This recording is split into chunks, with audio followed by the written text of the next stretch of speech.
Real quick, Kevin, you want to just give us any show notes or just maybe welcome everybody and Yeah, we can get tell going. us. So, no, I'm just grateful that we have people on here, and I'm excited to kick off another week of the New Dentist Show. So, it's an honor to introduce my guest tonight is Dr. Mark Hyman. So, just somebody that I've really connected with over the last, 12, 13 weeks now, and something that I always appreciated his podcast with Kirk way back when I was listening to that, but, I've gotten really close with him now through the COVID crisis. And um, I always find so much inspiration from this man. I take so much knowledge and appreciation for what he's done in his career. 32 years of private practice, and something that now, hang on, let me try and even say this title because I was doing my research on you. And it's really hard when you have research of a man who also is the same name as your nutrition guy. But the title of you're the adjunct full professor and special assistant to the office of the dean at the UNC Adams School of Dentistry in Chapel Hill. So I don't really know what that means, but you're just a big deal. So I think that's really what it should be, your real title. So it's an honor, privilege to introduce you, Dr. Mark Hyman. Thanks for coming on. Kevin, it's a joy to be here. I am so proud of you and grateful for Kurt Barrett for what he put together, he and the ACT family, and to watch you grow over the weeks and months, Kevin, from a slightly deer in the headlights to a major thought leader for the young dentists in the country. And it is a time for heroes and champions and for men and women to stand up and say, this is the greatest profession in the world, and we're going to be okay. We're going to rock the house. We're going to take great care of our patients. We're going to beat this COVID-19 thing. And it's just going to be a lot of fun, because that's what the truth be told, when you practice the type of dentistry that fits your philosophy and you have a good team around you and patients that you communicated with, it's not like you're working. It's just like you're dancing all day long and talking smack and telling jokes and having fun. And then people pay us to do this stuff to them. That's the crazy part. So I love private practice, and now I love the privilege of teaching at the dental school. They basically gave me that title because they weren't sure what to do with me, which is all good. And it's really cool to have a great grandfather on the call with Bill Robbins as well. Yeah, welcome back, Bill. You're becoming my co-host here. So. Good evening, everybody. Speaking of having a team that Mark was talking about, you got a team tonight. Hey, I just am grateful that you guys all want to jump on with me for this stuff. So this has been. They want to watch me crash and burn. That's what it's about. So. No, I'm here to learn. I'm back in private practice. I need what Mark is selling in my practice for sure. I wish I could have him just speak behind me every Monday morning just to get the week going, like he always did. That would be. We can do a recording for you if you want. There we go. Your team will start the week hurling. That's probably not a good thing. So I do want to kind of say a couple show notes before we get going. So like we talked about earlier, is that this is just something that's an evolving process here. We're just still kind of figuring out how to do all the live streaming and the YouTube live, and just bear with us for a little bit of time. Even the posting we'll get to, it's just something that we're going to keep adapting and learning and growing just like we always do. And a few weeks from now, we're going to be, light years ahead of where we are right now. I'm excited about this, especially I think at some point in time, we're going to get a website, and that website's going to have all the stuff that we talked about last time. So I did do a call to action to people last week and said, just email me, introduce yourself, give me some ideas about what you want to hear, what you want to see. And I took all that down. So, there's a lot of people that wanted some real world dental tips versus some of the stuff you learn in dental school. So we'll definitely do that. A lot of things about dental school that people wanted to hear about what they can do to thrive in dental school prior to graduation. Also associateships and how to get going out of school would be a great, topic, and mentorships and personal growth. So I really appreciated that. I do want to highlight 3 people though. Dr. Denise, she emailed me right away. She's been out for 20 years. Really inspired by this stuff, and she's always learning and growing, and I don't know, says I want to be a part of this in any way I can. She did mention that she tried to take over an office for a guy and it never happened, even after 9 years of being told so. And I think that's just a real life moment there, and I think a lot of people can embody that, and it represents a broad spectrum of the community. But eventually she bought a practice in her hometown, and it all worked out anyway. So thank you for reaching out to me. Dr. Medhi, hopefully I'm pronouncing that correctly, is 2011 graduate, says he watched most of the ACT webinars and found a very similar story to mine in the balance of life. And it says you guys have become family during this time, and I will forever be grateful for the knowledge and mental support. I've heard and seen a lot of dentists badmouth and backstab each other, but watching these ACT webinars, I've come to learn that there are other nice, kind-hearted, and very compassionate dentists out there like myself, and it's refreshing to see. So props to that. And I also signed up for ACT coaching, which, props to that, because it changed my life, and I'm excited for that journey. And then also Dr. Sarah, lengthy email, and I just kind of said, hey, how about we just talk on the phone? So we chatted on my drive home one day, and I really enjoyed that talk. It was inspiring to me to be able to kind of give some 2 cents of things in a direction. And that's what this community is about. Not just this show, but also just the ACT community. And I'm just excited to be able to pass that torch and that knowledge as much as I can. So that's something I really wanted to highlight, just saying thank you to everyone who reached out. I'm appreciative of that. It's something that I don't take lightly, and I'm trying to respond as much as I can to make this as interactive as we can. Also, please follow us on Instagram. Please follow us on Facebook. We're going to be posting a lot of content on there. Again, it's raw right now, so we're trying to figure it all out, but with the help of some awesome interns with Kinsey and Caroline, very appreciative of all that you guys are doing, and it's something that that's really the show notes that I have. But each week I'm going to post on our website, once we get it up and running, a link of all the notes that I'm going to take from this. So I'm going to rewatch all the recordings and kind of take down my highlights. It serves 2 purposes. One, I can share what my thoughts are, and I think people can really grab towards that. And then also it kind of just reinforces my interview, and hopefully we grow from those moments too. So that's all I have right now. And I'm excited to, again, introduce Dr. Hyman. You're my star, and eventually, Bill, you're going to be the star too. So I'd like to kind of just move along with this, and hopefully we can kind of spark some discussion. So I guess, my first thing would say, can you just kind of give us for those that, whoever doesn't know Mark Hyman, introduce yourself in terms of giving a brief intro, what you did and what you're doing now. Kevin, thank you so much. Again, I'm honored to be here. This is really cool to be Bill Robbins' warm-up act, so I can't think of a better position in life. And I'm Mark Hyman from Greensboro, North Carolina, and I love dentistry. I adored 32 years in private practice. I'm from Greensboro. I am now a quadruple Tar Heel because I went to UNC Chapel Hill for undergrad dental school, did a 2-year hospital residency, and I'm now have the privilege of being a professor at the dental school. I like to tell my patients that my classmate at UNC was Michael Jordan. In fact, I was in dental school when Mike was a freshman, so not quite lunch buddies, but we were registered at school the same time, so that was cool. And one of the coolest things about me, Kevin, is I was probably the worst first semester dental student in the history of UNC, to the point that I ended up quitting dental school the first week back, spring semester of first year dental school, on a Thursday night. I was sitting in my apartment trying to cry, and nothing would come out. And the only way I could go to sleep is say, this nightmare is over. And I went to see the dean and told him I was going to quit. And he said, go into class, come back at halftime, and we'll sign you out. I walked out of the dean's office and ran into Dr. Ron Strauss, who was my hero and mentor. He's now Associate Vice Provost of UNC Chapel Hill. At the time, Ron was just a junior faculty. And he said this magic expression, words to me. He said, Mark, it's okay. Being a dental student is nothing like being a dentist. So he said, give it another hour, give it a day, see how you do. So I had a decent morning. I went back to the dean and told him I wasn't going to quit, and he acted disappointed. May he rest in pieces. And I muddled my way through the rest of spring semester, started in clinic that summer, caught fire, and I graduated in 3.5 years. Basically, I finished 4 years of dental school by the end of my 3rd year in dental school. I needed like 10 procedures the first week back in August of senior year to graduate. So then I applied to hospital residencies. I got accepted to a 2-year GPR.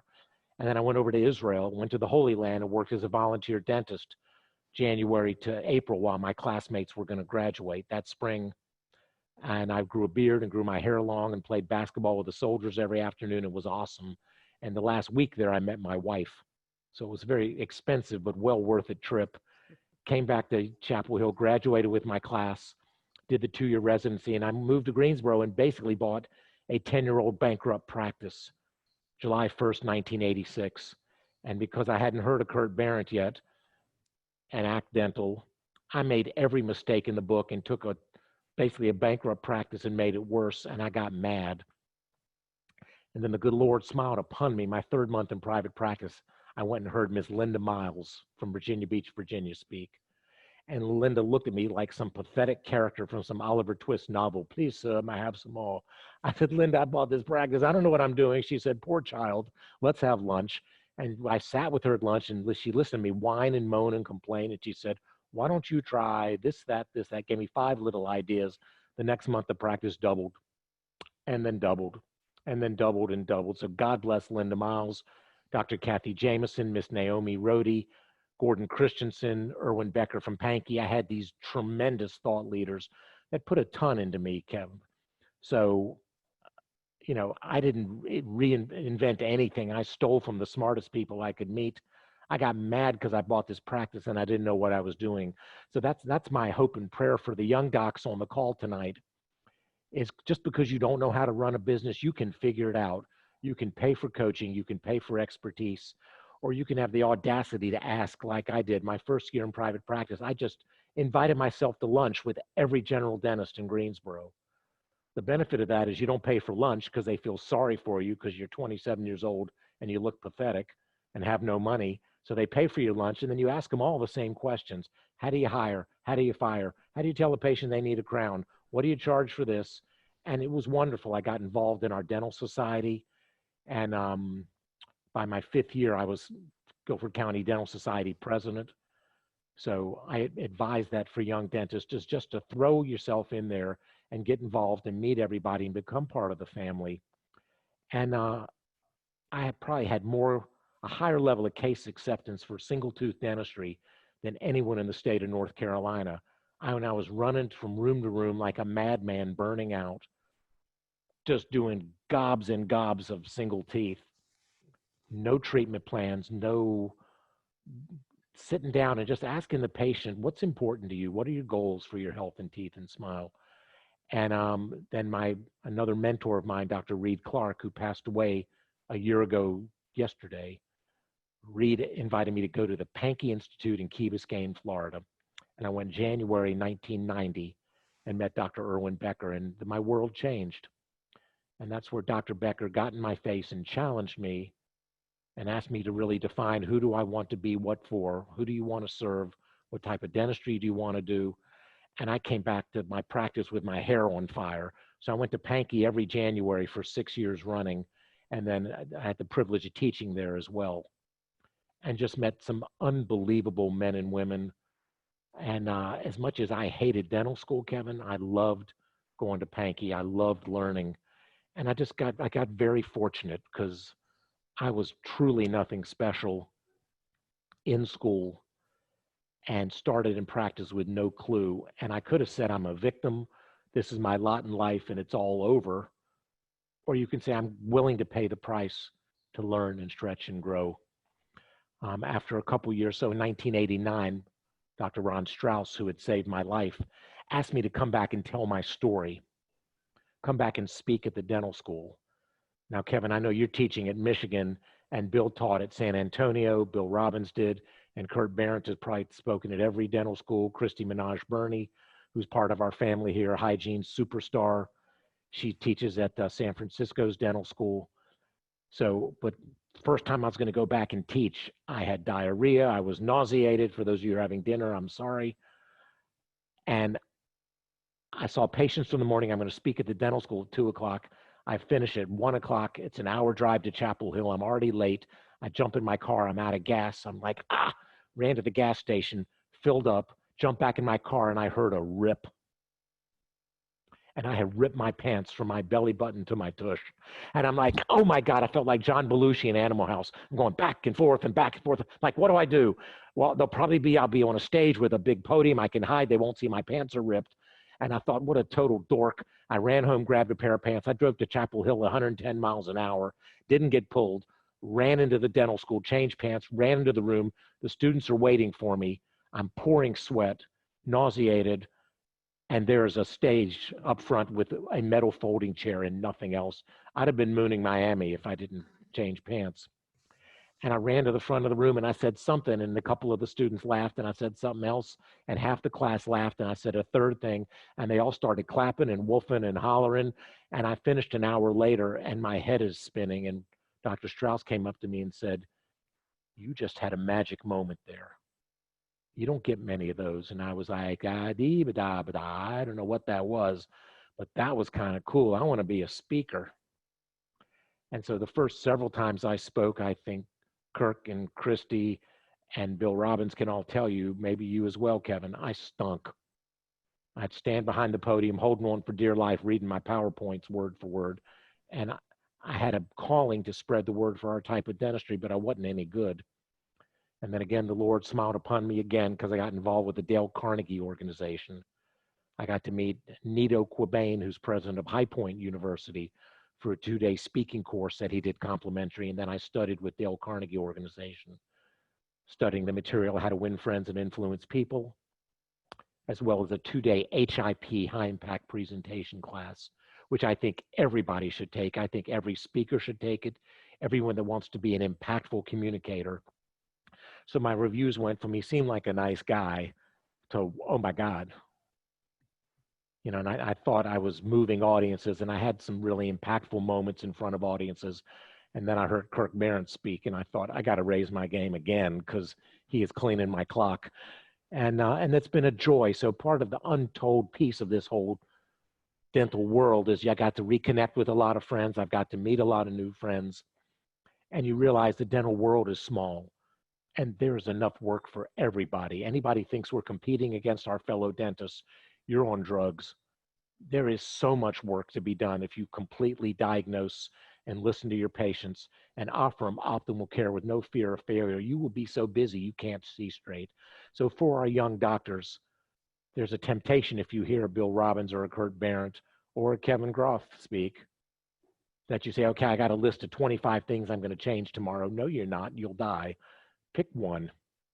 Pick the single signature thing that you say, I want to change, and make a list. Here's 2 things I want to do the first week. Here's 3 things I want to do the first month. And you set some goals and you write it out and you meet with your team, and great things can happen. So that's probably a little longer than you expected there, Kevin. Kevin's like, I got to go home, feed my. I mean, I want to highlight that story more. So I have a lot So of different anything else said. thoughts from So that. again, I am so grateful because so many people put so much into me. And when people are very kind with their praise, like you are, Kevin, I just want to say thank you, young man. I'm just a guy fixing teeth. I was nothing special. I was number 1 of the second half of my dental class, but I finished first in clinic achievement. Went to Israel, came back, did the residency, started in practice and tanked, and then started studying Linda Miles and Kathy Jameson and Naomi Rohde and Nito Quabain and Tom Peters, who was my outside of dental hero, and I success literature, and getting involved in organized dentistry. And it is simply the greatest profession in the world. So for anyone that's feeling anxious about COVID-19, that's looking at your future and saying, Dr. Mark, man, you don't get it. I'm 400 grand in debt. Dr. Kevin, Kirk Barrett, Dr. Bill Robbins, the ACT family is going to show you how to knock that mess out. I guarantee I can show every young dentist how to add $1,000 a day if they're interested. And if you work 200 days a year, that's 200 grand in your first year. Over 5 years, it's $1 million change in your practice. So there was a speaker at the dental school. I heard him speak to my students. He said, I'm going to show you how to get rid of your school debt in 12 and a half years. And I thought, OMG, why don't I show you how to do it in 24 months? Sure. Does that seem more interesting? So that's what's possible if you're willing to stretch and grow. It's not an incremental change. It's a seismic change. It's an explosion that's possible when you hang out with the winners of dentistry and you commit to being a lifelong learner and humility and service to your patients well and spoil your team. It's just a great, great thing to be a part of. So I'm so proud of what you're doing, Kevin, being this advocate for the young dental family here. And I think what you would already say is every time you speak, don't you learn and grow? Yeah, I mean, when you teach, you learn. You know, I think that's the biggest thing. And Jim Otten said that on Friday. And I love that. There was a little reflection. It said teach, and underneath it, the reflection said learn. And I think that's a huge thing, is the more you teach, the more you learn. It's this back and forth game. But I think so many questions from that whole narrative. So I think there's a lot of people asking, what can you do to increase $1,000 a day? So what was that? I could tell you, but I'd have to kill you. Here's the simple thing, my dear friends. If a picture is worth 1,000 words, why are you still talking? If you believe me that a picture is worth 1,000 words, why, lovingly, do you have oral diarrhea with your patients? Why are you explaining where the basal lamina is and hemidesmosomes and reedy pegs? Patients have no clue. I had a meeting 7 a.m. with my breakfast club. I'd meet with my UNC students, a group of us at 7 a.m. to just review cases. And I showed a clinical case and said, tell me what you see, doc. And she said, there is, seems to be a recurrent carious lesion.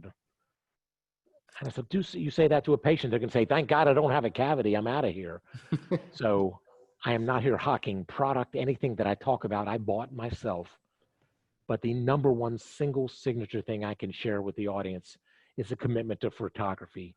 It is a commitment to use a picture with every patient for every procedure, before, during, and after. For me in my practice, DigiDoc, D-I-G-I-D-O-C, it's an American intraoral camera company, #1 rated camera by Reality Magazine.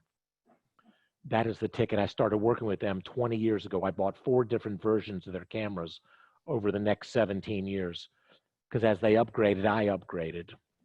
Same principle why I doubt many of you are using an iPhone 1, are you? So Kirk has his flip phone.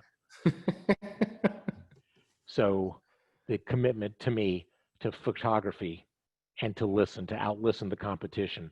So by our decree, we have 8 operatories in our office. Kirk, how many cameras did we have? 9. I like the way you think, young man.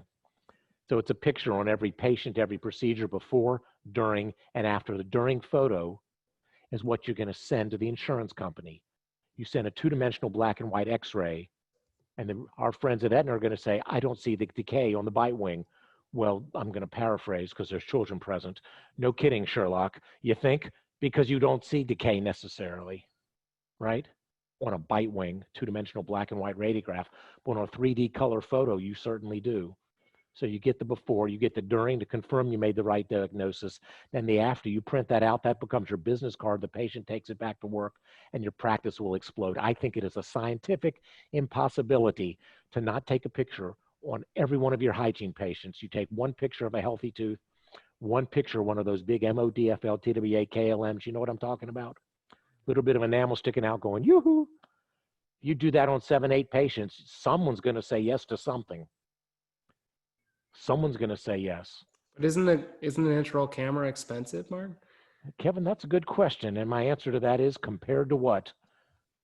Is it expensive? The #1 rated camera in dentistry today is going to cost you about $16 a day.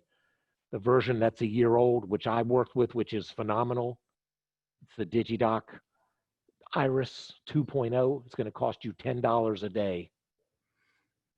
To add $1,000 a day. So my young doctors in the house, you have a decision. You could say to me, Dr. Mark, how can I afford a camera? How can you afford not to?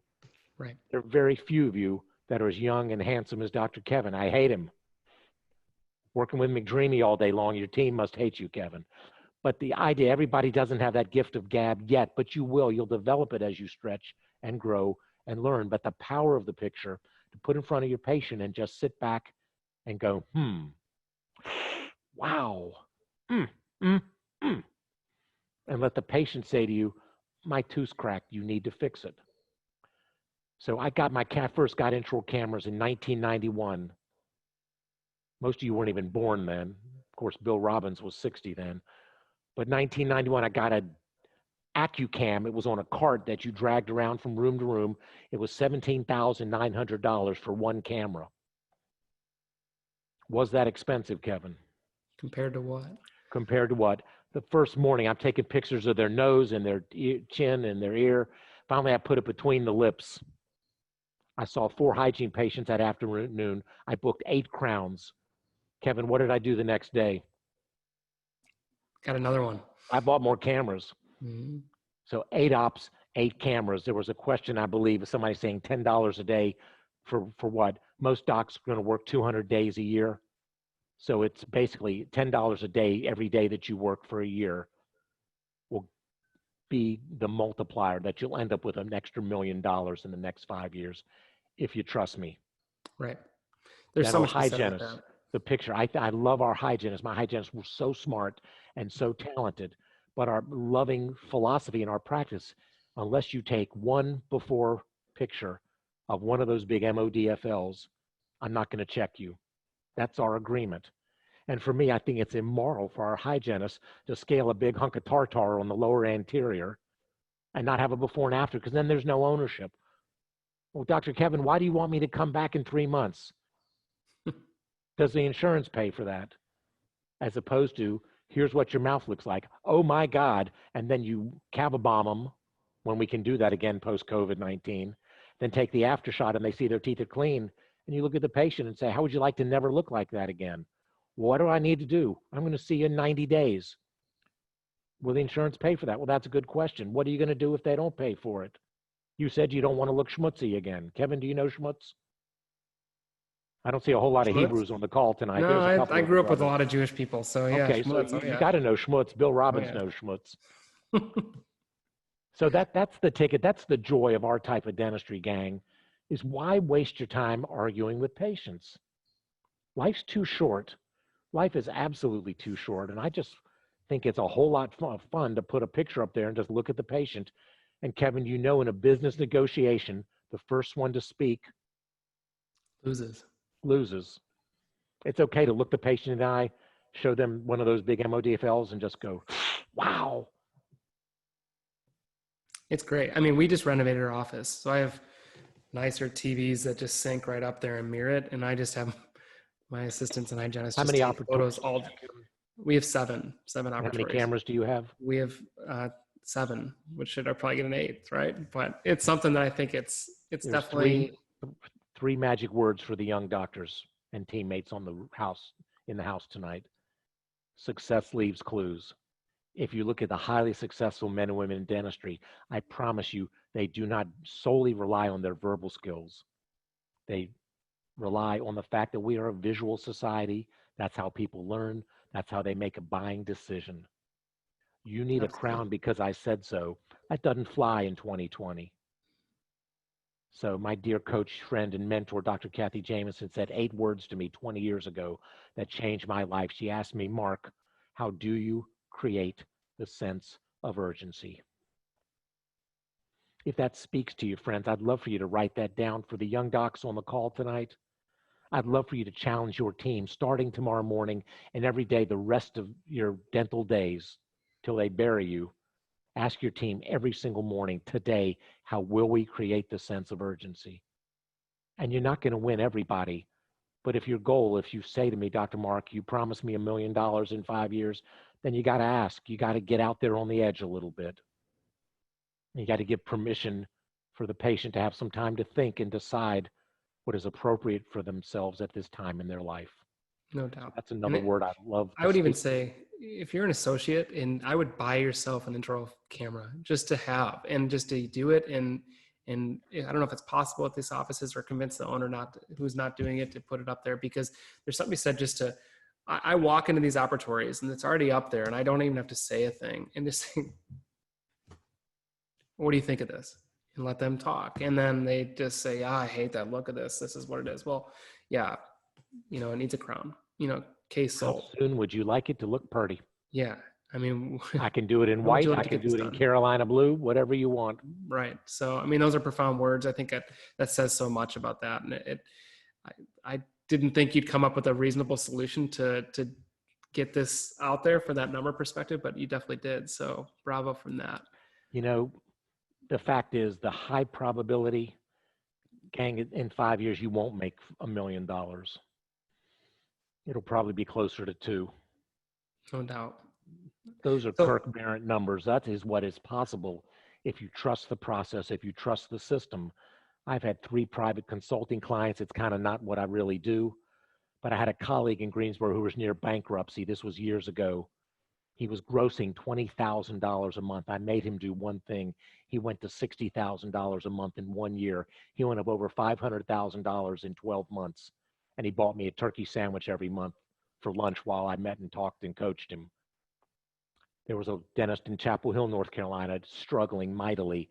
I met with her and her team for 1 hour. I made them do one thing. They went up 100% in 12 months. There was a 3-doctor office in Kentucky that I consulted in for 1 day, made them do one thing. This 3-doc office went up $1.2 million in 12 months. Kevin, what did I make them do? Take photos. How many cameras? One extra one per operatory. A camera in every operatory, a picture on every patient. And these offices didn't go up $200,000 a year. They exploded. So that's an idea whose time has come, and it's liberating for you. For those of you who are young and handsome like Kevin and don't have the wrinkles and the gray like I do, you don't have that. That's what's it's been said about dentists. It's really good if you have hemorrhoids because you get the look of concern with the patient. That was a joke, Kevin. Okay. It's like writing it down. Where do I get these hemorrhoids? It's really fun to practice this way. It's fun to give patients permission to own their problem and get out of your bad self's way. It's a joy. Yeah. I think the big thing with young dentists is we over communicate probably 3 times longer than we should. And I don't think 3 times is an understatement. It might be, it could be more than that. I don't know, but it's just something that I think we can get stuck in these discussions trying to prove ourselves and show that we know something and we're very intelligent. And I think it just goes way over their head and overwhelms the patient and they walk.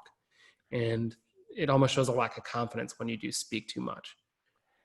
So having a photo up there, really just kind of gives you everything you can tell them and just say, hey, we can get this going, whenever you'd like to.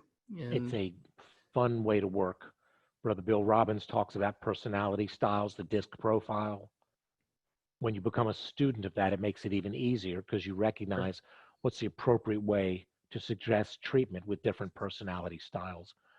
Young doctors listening, if you look at Dr. Mark right now and say, I have no clue what you're talking about, imagine if you present your treatment plan like everybody is a mechanical engineer and you're talking about stress strain curves of amalgam. Is that going to make any impact on someone who's a very amiable or someone like me who is a high I, expressive, enthusiastic person? I don't want to hear about dental materials. I'm not interested in it. It's not my gift. So why are you explaining that to me? I went to buy a car. I'll bore you for just a moment. My wife sold my car against my will years ago. I had an Acura Legend. Do you remember that car, Bill?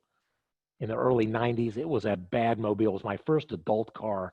I love that car. My brother-in-law had moved to France, came back to the States, and he wanted an Acura, and my wife sold my car to him, so I don't have a car. So I put on jeans and a T-shirt, and I went to the Acura place to buy another one. I got a check in my back pocket. And the guy pops open the hood and starts explaining all of these things that I've got no clue about. He's talking about the miles per hour and the RPMs and the hooker headers and all. I'm like, oh my God, I don't know what you're talking about. I was totally embarrassed. I left and I went to the Cadillac dealership and they were worse to me. And finally, I just went walking into the Toyota place and I'm humiliated. I felt like Julia Roberts in Pretty Woman. I have money and no one will take it. And the sales guy came up to me and said, sir, how can I help you? I said, I need a car and no one will sell me one. And he said, what are you looking for? I said, I got 3 kids. I'd like a car with the back seats got 3 shoulder straps. And back in the day, for CDs, you had to go in your trunk to play a CD. I said, I'd like to be able to play CDs in my car. And he said, well, this has a 6 CD changer and 3 seat belts. I said, I'll take it. I said, don't you want to drive it? I said, you're not listening to me. I need a car. If you make me, I'll test drive it, but I got to check. How much is it? And it was as simple as that because no one would listen to me. They didn't know who was walking in. So you think about that. If we treat everybody like they're an engineer or like they have a PhD in biochemistry, you're going to lose most of them. So just perhaps you have the audacity to ask, Kevin, can I ask you a question, sir? Sure. How much detail do you want on this procedure? Some people like to hear every step, and I love teaching, but others say, Dr. Mark, I trust you, just get to work. Where are you temperament wise? What do you like? Sure. I just like to feel good, pump me up and make me feel like I did everything. I made the right decisions, and Does that make sense? Mhm. So, Dr. Kevin, we're going to take a picture before you see the tooth. I'm going to numb you up. We're going to get rocking. When I'm done, I'll show you the after. Is that cool? That's awesome. That'd be great. Boom. Instead of saying, okay, here comes the needle, it kills me. It's just reading people. I think that's a big thing. In engineers would love to hear every nuance that you do, and then they also find a way to make it better. And I'm like, But I've been to 75% of your patients do not want to hear it. Oh, I was told to shut up yesterday, and it's just something that I still am learning this. She says, the only thing I don't like about you is you just try and educate all the time. I don't want to be educated. Just do your thing and tell me what I need and I'll get out of here. That's a D profile. Just in, out, that's what it comes to. So if you don't know what we're talking about with the DISC profile, I'd highly recommend looking it up, DISC, or watch Bill Robbins's first ACT COVID lecture presentation, because you do a brilliant job discussing the breakdown of all that. And I really appreciated all the nuances that Bill talked about, the D and the I and the S and C, and the way to treat those patients and deliver a treatment plan. So it's absolute brilliance. So smart. Kevin, can I ask you a question, sir? Absolutely. Does education work? I think so. It depends on what type of education. You ever seen a pack of cigarettes? Have I? Yeah. Sure. What's it say on the side of the cigarette pack? I'm not sure. These things will kill you. Okay, sure. You go, cool, light up. Education has its place, but in dentistry, there's a modest return of us educating people to death. Mm-hmm. That's where I would rather say, would you share with me how much detail would you like today? Sure. Some people want to know every step and want to see every step, and others go, blah, blah, blah, blah, don't even show me. Turn that camera off. Love it. Now, there's a great question from Kelly. She says, we're already doing the photos. Is there another thing you would recommend on top of that? That would be like the next thing that you would recommend? Sure, Kelly, I appreciate that question. Photos are good. I would love to know how you're using them. If you take one picture and Kirk, we actually had we had Brett Wilson, who's president of DigiDoc, on explaining how people learn and make buying decisions. I was so proud of my monitor that I had chairside that we put in 2005. It was the coolest 19-inch monitor, and it was revolutionary back 15 years ago. Now everybody's watching everything on a 70-inch LCD monitor. So my little dinky toy monitor, it still was okay. But so the power of the picture to me, showing the patients, and I think, I don't know how, Kelly, how y'all are doing it, but I hope you're asking the patients, tell me what you see. Do you see this line? And Kevin and I could role play that if you'd like. I think that'd be kind of fun. But Absolutely. if you're putting the picture up and not using it efficiently and effectively, you're not getting maximum benefit. I would always show a healthy tooth and say, do you see the solid, healthy white enamel? Way to go. This is what a healthy tooth looks like. I'm so proud of you. You have 28 teeth, ma'am. 26 of them look perfect. So proud. However, the give and the take, you look so good here. However, I see 2 teeth that have some dramatic changes going on. Do I have your permission to tell you about this? Would you like to see about the changes? And if they say no, it's absolutely okay. You say, I love you just the same. We'll see in 6 months. You got my number. If it splits on a Saturday night, call me. I'll give you Bill Robbins' phone number because I'm not coming in. Just kidding. Please don't ever tell a patient, I told you so. You just be humble and kind about it, and good things will happen. But so that's one point for Kelly. I would love to know, is the entire team trained on the camera, and are they trained role playing with verbal skills? And also, if they don't say no, I don't think it's a personal slight against you. And I think a lot of young dentists take it personally that, oh, I didn't close that, or they didn't commit. Maybe it's not the right time in their life. Maybe they just lost a business or something. And maybe it's just something that they're going to do in 6 months from now. I can't tell you how many patients have walked out and they knew they needed this done. And then a year later or 6 months later, whatever it may be, they came back and said, okay, I'm ready. I would love the young dentist to burn this into your psyche. There is no anymore in dentistry. It's not yet. Sure. It doesn't mean they're not going to fix the tooth. It's maybe not immediately. One of the most striking examples of that in my practice, I had a former Harvard professor in my practice, came in, busted a tooth. He said, Mark, what do I need? I said, well, sir, is it important that you keep this tooth the rest of your life? He's like 92. He's like, yeah. I said, well, if you want to keep this tooth the rest of your life, sir, we would secure it with a crown. And he said, a crown? I can't possibly do a crown. I thought, my God, I've killed him. I said, sir, can you tell me why? He said, I'm going out of town today. I won't be back till tomorrow. I said, if I could put a Band-Aid on that right now at no charge, can you come back tomorrow? He said, of course. But how many of you would have said, oh, he doesn't value optimal care dentistry. Sure. He's a resistor. He's old. He doesn't have the money. You don't know that. You got no clue. So here's the shocking truth in dentistry. Very probably you didn't go into a Walmart and tackle your patients and drag them into your office. They walked in voluntarily.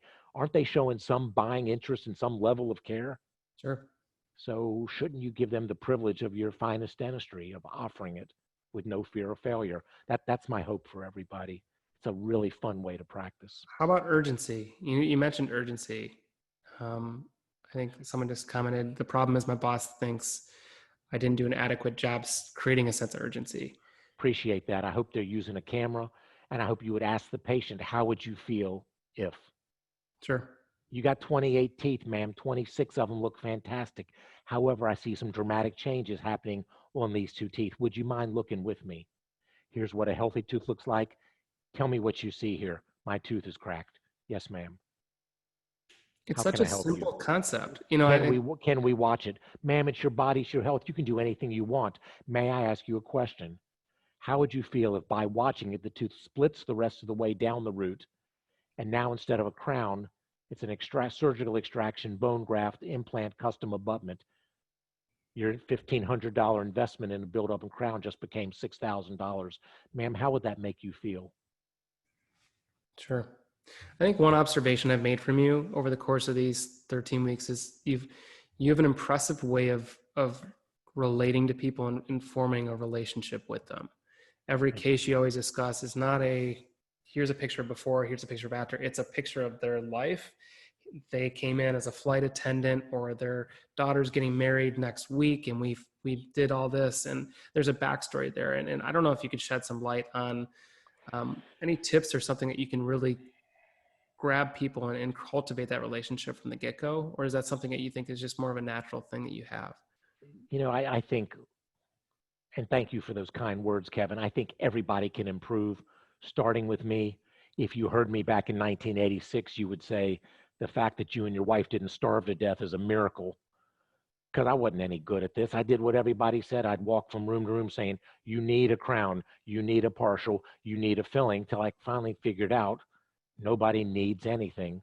The much better 4-letter word is, which one, Kevin? Not that one. Want? What do you want? Yeah. It's your body, it's your health. What do you want? I don't want to do any dentistry today. God bless you. Thanks for coming in. I'll see you later. There's no hostages. You don't have to be a patient here. I'm not going to argue with you. But if you want to be healthy, how healthy do you want to be? How soon you want to get there? So that was the liberating thing for me when I started at Pankey, and I realized it was time to stop doing full-blown aerobic dentistry, flying from room to room, selling people on one tooth, because you don't get a lot of resistance on that, and asking people if they'd like the privilege of a complete exam, asking them how healthy do they want to be, how soon do they want to get there, what are their goals for their health, their teeth, and their smile. As Dr. Jeff Goldsmith reminds me, how do we out-listen the competition? And it is asking the right question and listening carefully and kind of getting stupid chairside. For young dentists, you're not getting graded here. It's okay to not have all the answers, and it's okay to get curious chairside and just keep answering with, tell me more, help me understand. Can you explain that to me? Oh, really? I never thought of that. How would you see a way to solve that? And you just kind of stay open-minded about it, and really good stuff can happen. Absolutely. I think I love dentistry because I just learn from people, and I think when you can learn from people, you listen to them, you hear their story, you create a backstory and ultimately a relationship with that patient that then they trust you.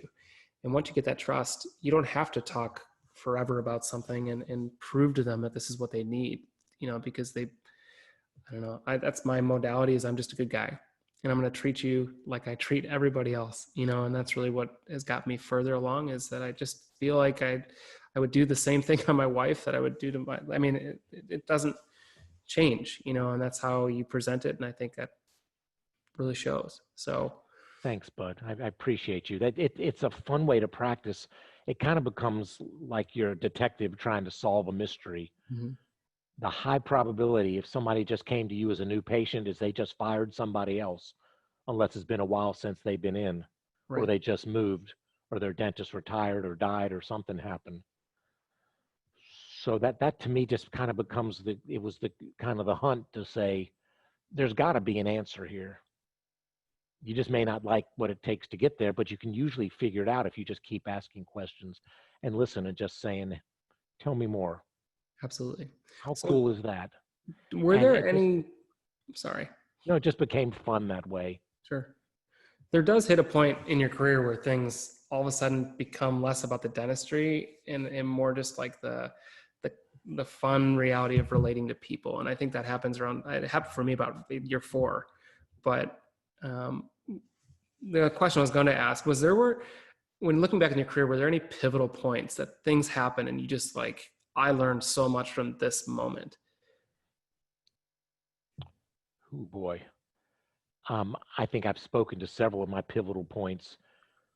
Hearing Linda Miles 3 months into practice, meeting Dr. Kathy Jameson in 1999, my first time going to Pankey when my mind was blown, getting to meet Tom Peters, who's the author of In Search of Excellence.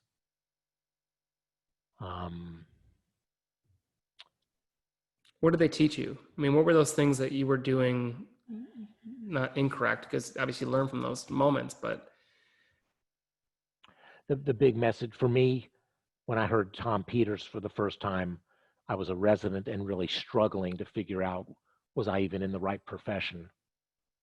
And I saw a videotape of Tom, it's probably available on YouTube, called A Passion for Excellence.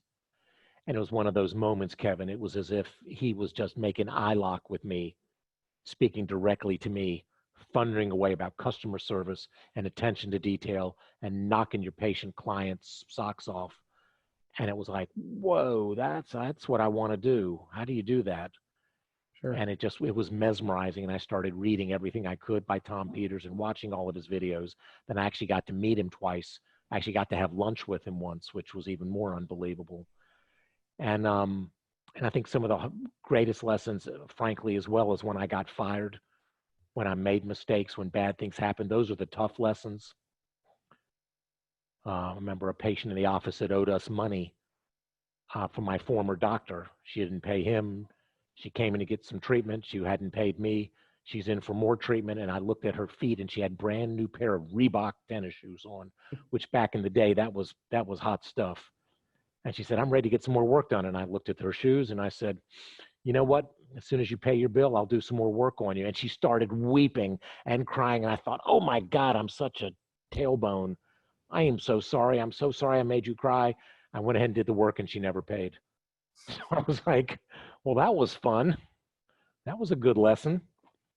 We've all So had those. yeah, I mean, I've been a phenomenal boss for my team and I've been terrible at times, but that's the dance. So I would ask everybody to give themselves some grace. You recognize that it is the practice of dentistry. It takes many, many moons to get really good at it, and you can still keep growing and stretching and improving. And I never stopped learning, and that became a big part of the joy for me, being affiliated with winners, men and women that would go to Pankey or Dawson or Spear or Coyce. They're different paths to God. But for those of you who hated dental school, advanced dental education is joyful. I think it's critical for young dentists, Kevin, to have a continuing education goal. My goal is to do 100 hours every year. Mm-hmm. Kevin, that's expensive, isn't it? Compared to what? Yeah, compared to not. And looking outside of dentistry for mentors and role models. To me, as I shared, Tom Peters, Stephen Covey, 7 Habits of Highly Effective People, Who Moved My Cheese, Raving Fans, books like that. Mm-hmm. Just Spencer Johnson, tremendous thought leaders. Simon Sinek is more of your generation. Start Sure. with why. what a revolutionary concept. People don't buy what you do, they buy why you do it. I mean, what a concept. And so I loved learning and growing, and it's been an unbelievable journey. And now I'm honored to be at the school and mentoring for the students. It's been a real joy. Kevin, I know we're moving on towards time. We had 10 questions that we wanted to discuss. Did you want to go over that? Definitely. I just want to make one comment about that. I think the people that we have on this shows and throughout the COVID, they've all been learners. They all do way more than 100 hours a year and learn and read and watch videos and just find inspiration from each other, because the more you do, what you realize is that the story is a little bit different, but the message is all the same. So when Bill comes on here, I think it's going to be a very similar message, but it's going to just be told in his light and what inspired him and what he took away from all his mentors. And the lesson is really the same, but I'm just grateful that we get an hour to talk about you, which is just so much fun, but I think my favorite subject. So let's keep going. I can talk all night. Let's do this. So you developed these 10 questions, which I think are absolutely brilliant. And you've done this time and time again in your lectures. You talked about the 10 questions, but I like to role play here, and it's something that I will be the doctor, you'll be the patient, and I'll share my screen so that people can see the 10 questions. And these are questions that if it's a new patient comes in, you can use this as kind of, from what I understand, not such a rigid, I have to ask these 10 questions, but the conversation is shaped based on these. And I've done this in my now 2 weeks back, and I've found tremendous success from these new patient exams, and also just, I don't know, regular patient exams too. And it's a pretty profound thing that I've taken a lot away from that. So here's my screen. Hopefully everyone can see that. Are we all good with that? Cool. So these are Dr. Mark Hyman's questions that he stole from the smartest people he's ever met. Hey, so please give credit to the world on this. I didn't invent this. I'm all good with it. I'll give you the credit. So, Mark, thanks for coming in. Who can we thank for referring you for coming? Well, I was just driving by the office and I saw your sign and I thought you might be pretty good. So actually, then I went on Dr. Google and you had all these 5-star reviews, and I thought, well, he looks young, so he probably doesn't charge very much. Well, here's one thing I've come to realize, that if we don't provide a 5-star service today, can you do me a favor and tell me what we could do to improve? And if we provide that 5-star, I appreciate you join that 5-star. I like you already. Up there. Great. But how can we help you? What brings you in? You know what? I hate my smile. Sure. What do you hate about it? Well, my teeth are pretty yellow because I've been chewing tobacco. Sure. Tell me more. For my years at Duke University, I chew tobacco. Okay. Are you still chewing? My teeth are all stained, and I just hate it. My teeth are worn down and they're stained, and it just looks terrible. When did you first notice they started wearing? About 3 years ago. Okay. You just look in the mirror one day and notice that they were chipping down? My third wife left me, and I thought maybe I ought to do something different.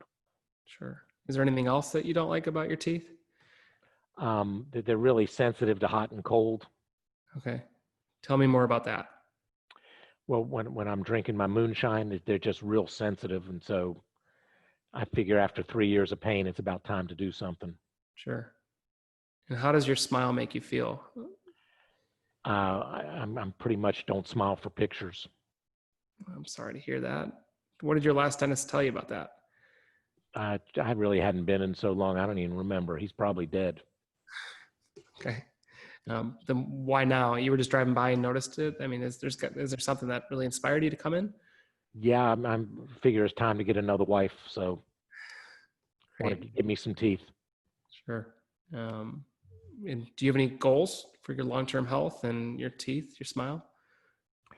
I want to do something that I can do once and my teeth will be healthy. Gotcha. Well, anybody else have any input in this whole decision making, or is it just you? I'm my own man. I got my own money. Sure. Do you have a budget in mind? Well, the good thing, Dr. Kevin, is I got dental insurance. It'll pay 100% of anything you do. Sure. And we'll try and maximize that as much as we can. But I do know from insurance is something that we're going to try and use it as a benefit for you. But I don't dictate my treatment based on insurance. We're going to Love kind it. of hopefully maximize that, but I'm going to tell you what I think is best for you and treat you like a brother. And that's what's going to be. And we'll work through together. I think that's something that we can do, but do you have a timeline you'd like to be finished? As soon as you can. Yesterday. All right, we can do that. So anything else that we can discuss here that you haven't mentioned during this time? You did beautifully there, Kevin. Cool. By the way, I was trying to be a You're little trying to rattle ornery. me a little bit there, but You did great. One thing I would add, if somebody says I have insurance, it pays for everything. You say, I am thrilled you have the benefit of dental insurance. May I ask you a question? What are you going to do if it doesn't pay for your the That's a great treatment that you question. want? Sure. May I ask you a question? Is the arbitrary limitations of your yearly limited reimbursement, your dental coupon, going to dictate how soon you get healthy? If you like that, you did beautifully, because I was being You're difficult. rattling me, yeah. It's good for you. Nobody should be successful all the time. Sure. You did great. And that's the thing, is I don't want people to be mechanical with this, but just let it flow. I used to say my first question was, Kevin, do you have any trouble finding your way here to the office? Well, with Google Maps, that's kind of stupid. Sure. So I started saying, who can I thank for referring you? Well, Bill Robbins. I would say, man, Bill has sent us the nicest patients. Thank you so much. I love that. If they mention the 5-star reviews, I say, you honor me. Would you do me a favor? If anything today isn't 5-star, would you stop me immediately and tell me, please? And if you think it's 5-star, would you honor me and go online and give me a 5-star review? I set the stage right up front for that. Yeah, I really like this a lot. I had never, I've never experienced the role playing in the 10 questions. Kevin, you did really well. Bill, I don't know if you get a lot of patients that have had moonshine and that kind of stuff. But I think the one thing I would just encourage the listeners is this is a good framework to get started, and just trust yourself when you go into an operatory. I think one of the most freeing things I've seen with dentists is just they walk in and they just trust themselves to be with another person and just be into their question, and if you don't have questions, these are great to get started with. But Mark, to your point, is like, just, hey, wherever we're going to go today, we're going to be okay. You and I think I appreciate the question about, do you have a budget in mind? Because it just throws the financial thing out there. And I think a lot of dentists are very uncomfortable dealing with the finances. And for me, I was never cool with the idea that you're about to deliver a $20,000, $30,000 treatment plan, and then you're going to just hide behind the wall while your financial coordinator hops in and delivers a treatment plan. To me, that doesn't work for me. And I think it almost ruins the trust aspect that you've spent now 8 questions developing a trusting relationship, and then you ditch out of there. It doesn't make any sense. So I've done that now twice now this week. And it's something that, listen, I don't know the specifics of this. I'll get you something definitive so you can hold me to it. But at the same point, it's probably going to be in a ballpark of 10, 15 grand here. Are you comfortable with that? And if you are, we can proceed. And it's just so direct. And it's also something that it gives them the power to decide if this is something they want to move forward with. And it may not be the right time, right? We talked about that earlier. And I think that's important too. Dr. Kevin, one of the great gifts that I heard was again from Kathy Jameson. She asked a permission statement from the patient. Do I have your permission to do a complete exam? For sure. And study this? And then with your permission, I will present to you the very finest dentistry I have to offer. And you have my permission to do some of it, all of it, or none of it. That's great. So that takes the angst right out of it. Is you don't have to say yes to any of this, but let's be as factual as we can. Here are the facts as you and I have seen, because we've learned together looking at the pictures. You said you want to get healthy. Here's the best way I can get you there. And you can ask 10 dentists, show them a treatment plan, and you get 11 opinions, right? Mm-hmm. There is no one way to do it. Right. There's always a continuum, which on one end is pull all the teeth out and slap in some plates, and on the other end is Bill Robbins' gorgeous dentistry. So what's appropriate for this patient at this time in their life? It's fun to figure it out. Yep. And there's no pressure here. And that's part of what I wish for young dentists, is to get you out of financial angst as fast as we can, so you can practice uninhibited, unencumbered by school debt.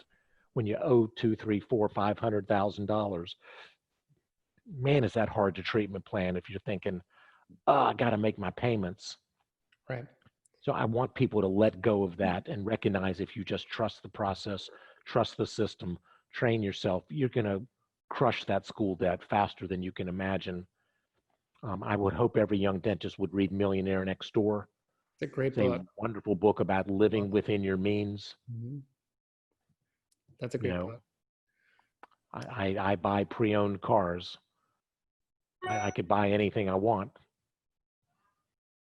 You know, I think another thing is you mentioned Kois, Dawson, Spear, Pankey, whatever it may be. I think those are great continuums to give yourself a platform to stand on in order to provide that confidence and not just. I think when I was teaching in Michigan, a lot of times the first thing we would do is we'd look right at the x-rays and we'd find interproximal decay and it'd be this. The story doesn't begin there. You know, that's just the piece to the puzzle at the end, but you have to, but these type of concepts start with comprehensive care, and it starts with looking at the whole examination from the big picture and then figure out what's going on in between and whatever it might be. But I think too many young docs jump in and say you have caries here, and it's not going to become successful because then it doesn't allow for a big conversation that you can maybe evolve into changing a life and not just doing fillings. And I think that's an important thing that I would maybe promote. I don't know. This kind of, all right, this wraps up a conversation here, Mark. So you're working at the dental school. You see students all the time. What would you recommend to dental students that may be finishing up their dental career in dental school and then venturing off into dental realm and separating themselves from those that are the brightest and most successful versus those that are just kind of joining the pack? Kevin, I appreciate the question. And again, we made the statement, success leaves clues. What have the other highly successful men and women in dentistry done? They read a ton. They go to continuing education. They fight really hard to have balance in their life. They set goals from themselves personally and professionally. I think they try not to take themselves too seriously and to recognize that it is not the destination, it is the journey and who you journey with.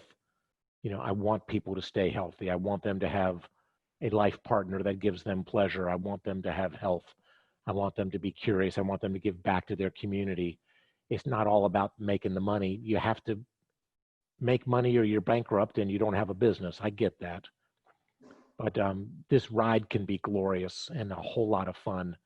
And it's just so much more fun to hang with the winners. Kevin, you've been unbelievable for all these weeks and months you've been on ACT as the young gun of the organization. You never came in with a poopy poor me face saying my practice got shut down. How am I going to pay my bills? You just were saying, I'm slopping it up with a giant ladle here of information. Tell me more, feed me more. So that's just a fun way to work. It's a great way to live. And it's just more fun to hang with the winners. So that's my hope for everybody, is you recognize that a life lived with abundance instead of scarcity is a joy. To have good positive role models and recognize and I hope as people have guided you, Kevin, now you're going to be guiding a generation as well. And that's what we do. You know, that is the joy of this, is none of us invented this whole thing. No. And I love the privilege of being at the UNC Adams School of Dentistry. The school's just simply on fire. The dean, Scott DeRossi's 50-year-old. He has an MBA. All the students are on Snapchat, Instagram, Facebook with the dean. We got dynamite young faculty, and they let a few old guys in as well. And it's really fun. And so that's another piece of the puzzle. Kevin, you've been able to turn back towards Michigan and give some love to them and teaching. And that's wonderful to be a role model for the other young dentists to see you can get out in private practice and crush it. Sure. Well, I think the UNC student body is really, there's some amazing faculty that have been on this platform and including yourself. And I think that they just have so much to learn from. And I mean, I would be just over the moon if I had you as a mentor during that time. And I'm grateful that you are my mentor at this point in time. But I think it's just, I don't know, I've really enjoyed this discussion. I've taken a lot away, and I hope a lot of people have too.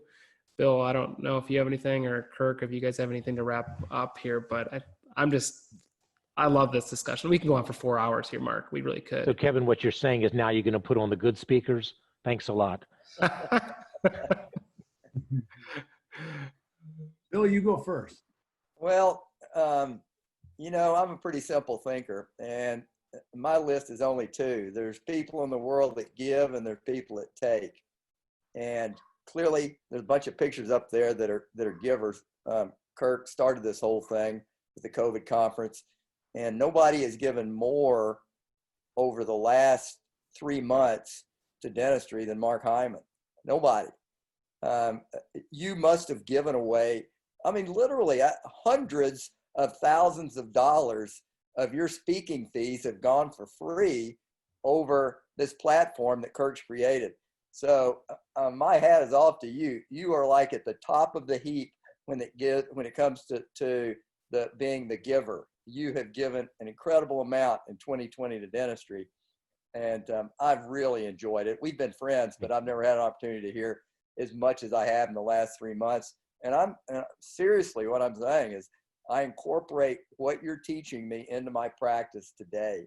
I'm incorporating it. So this is a very practical stuff for everybody, young people and old people, for sure. So thanks for the many gifts. Yeah. God bless you, bud. And Bill, that's so well said, because that is absolutely true. In a marathon that's been going on for 14 weeks, man, it's like this prize fight, and there's Mark Hyman every round. Like he's up, ready to go. He looks good. He has no life. What's that? He has no life. That's not true. You've got a great life. To give. You've got a great life. You've been a great giver here. And, you know, the thing that stands out to me the most is just your commitment to the next generation of dentistry. And I think you do this out of your heart. Mm-hmm. You know, a lot of people don't know this, but you get paid by the dental school and you donate it back, which is pretty cool, or a lot of it. And I think it just speaks to the kind of person you are. I mean, you're committed to the next generation of dentistry, and it's so cool. So, and Kevin, you're going to carry us forward while the three of us try to give back to the next generation. And it's a great, fun start. It's a great thing. You know, there's going to be a time where I'm going to start preaching the names of Mark Hyman and Bill Robbins and Kirk Barrett. And I think that's such a blessing to be able to have that opportunity to even mention your names as people that have influenced myself and many people in this forum. So I do want to have another call to action. You know, I think we want to end this and wrap it up because it's 9:05. I would highly recommend everybody get those 10 questions from Mark Hyman and use it at least once this week and just see, you know, and you can adapt to it. You don't have to have the rigidity of the 10 questions themselves, but you'll be amazed how much you utilize it. And it could be an every patient thing if you want to, but I think that's important. And then if you use it, you find success with it, email myself, I'll forward it over to Mark. You know, I think that we would love to see the success that comes from this, because I guarantee that. And I guess part B would be to start taking more photos. You know, those are the big ones that I would recommend is, you know, just what Mark said, get the 10 questions, take more photos. And I think we'd all be amazed at where the careers would go and the success people would have during that time. So This has been a joy for me, Kevin. Again, I'm so proud of you and for you taking up the mantle of leadership. And you got me the marketing piece about 30 minutes before this thing started. And I emailed several of my students and several of my mentees, and many of them popped on tonight, which is just really cool. And I was thrilled to see their name online and that they got to hear this. And some of them are Tar Heels, some of them are going to be Tar Heels shortly. And I'm just really proud to get to teach these young superstars. And Kirk, again, all hats off to you, buddy, what you and the ACT family have put together when the rest of the dental world paused or froze or panicked. You acted, and that you've let me be part of this has been a gift. Kevin, your words honor me, and it's a joy. And Billy Robbins as well. You've been a hero of mine for ages, and this has been a joy. So the other thing, Kevin, about you having the Young Dentist show and you have our old guys on, once it passes 9 o'clock, it's past our bedtime. So we got to take our pills and crash soon. You're going to be doing another lecture on July the 3rd. Is that correct? Yes, sir. One of the cool things is ACT has master classes on Friday, and my turn is going to be Friday, July 3rd. It's a 2-hour new patient experience extravaganza, the ultimate new patient experience. And we're going to do a really deep dive on these 10 questions and do a lot of role playing. I think we're going to go over like 4 or 5 cases, including perhaps one of my top 2 all-time favorite cases of my career, which I haven't shown on ACT yet. And everybody on the call tonight, you kind of hit the nail on the head when you recognize when you outlisten the competition. And it's not the bite wing and where the decay is on the radiograph, it's the story. And if once you figure out what somebody's story is and what their goals are, and you can help get them to where they want to be, it's just a whole lot of fun. And that's what it saddens me, my profession, when I see so many men and women in dentistry that are poor listeners and poor leaders of their team. And I got very lucky that I had amazing role models and mentors, and I had unbelievable women that I got to work for in my office that gave me just unprecedented love and loyalty and commitment. My Mary Catherine, my receptionist, was with me 25 years. My lead dental assistant, Tina, was with me 19 years. 3 of the hygienists were 15 years. And you just don't see that in practice very often. And so I had a glorious practice career, and I'm digging teaching at the school. And if any dental students, prospective dental students, are on the call and you're not sure where to apply, get an application into Chapel Hill. AdSAS opens tomorrow morning, and I'm on the admissions committee, and I'll be looking for you. I can't wait. Oh. So I hope I get to see everybody Friday, July 3rd on our masterclass. That'll be a joy. It's complimentary for dental students and men and women of the military. And for those of you who are in the real world, it's just a couple bucks. And I'd love to be the privilege of teaching you again. Kevin, thank you so much, brother. Bill, Kirk, the team. It's just been a joy. Thank you, guys. Thank you, Mark. You're amazing. Next week, we have Dr. Lenny Hess, senior faculty at the Dawson Academy. So that's going to be a great one. He's an instructor of mine and mentor and friend. So I'm excited about that. And the following week, Bill Robbins. So it's going to be fun. Or Darren Becker and then Bill Robbins. So we're almost there. But I appreciate you guys. Thanks for coming on. Any questions, email me, send me messages, whatever it may be. But thank you, Mark. It was a great story to listen to you, and I appreciate everything. One final thought there, Kevin. Thank you so much. For anyone that isn't part of the ACT University family yet, this is a great time to sign up. Again, for students and military, it's complimentary. For those of you in private practice, it's $1,200 off for the first year. They're basically paying you to join, to access to these unbelievable educational opportunities. So we'd love to have you. That's great. Absolutely. Awesome. We'll see you online. Everybody Thank have a you, good night. everybody. Good night. Thank you very much. We'll see you around. Enjoy Great the week. job, guys.